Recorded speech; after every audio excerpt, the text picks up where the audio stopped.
Outsiders are taking an interest in the Ailey Bryn and say they're in it for the long term. They'll need to be. The problems at the poor end of the valley are going to take many years of delivery to solve. Mark Easton reporting, and his report was produced by Sophie Orr. Over to Kirstie again now for some of the rest of the day's news. Thanks, John. An American court has convicted 3 men of buying and shipping weapons for the IRA, but the men have been cleared on more serious charges of conspiracy to aid terrorists and commit murder. They'll be sentenced in August. The court heard that high-powered weapons bought in Florida were sent by post hidden inside toys, computers and video recorders. A rail track signalling engineer has told the Paddington crash inquiry how his proposals for improving safety were repeatedly ignored. Colin Bray put forward a series of measures to stop trains passing red signals.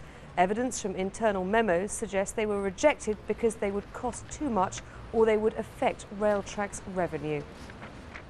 The President of Italy has pardoned the Turkish gunman who tried to kill the Pope in 1981. Mehmet Ali Agca shot and wounded Pope John Paul in St. Peter's Square. He was caught minutes afterwards and has been in prison ever since. He'll now be sent back to Turkey to serve a prison sentence for another unrelated killing. The government is reassessing separation distances between genetically modified and conventional crops as a matter of urgency, the Commons was told today. But the Environment Minister, Michael Meacher, said it would be false to pretend that contamination with GM material could not occur no matter how large the cordon sanitaire during the current farm-scale trials.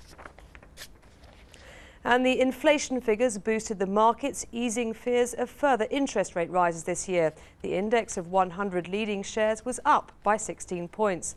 The pound was down 1/3 cent against the dollar, and sterling was down over 1.5 cents against the euro.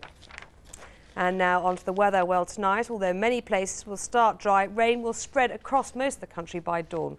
Tomorrow, a damp start for central parts of Britain, but the rain will slip southwards to affect parts of Wales and southern England. And the outlook, some patchy rain or drizzle for the northwest over the next few days, but elsewhere it should become dry and very warm. After the break, new art from old, a reinterpretation of the classics by today's artists using today's techniques.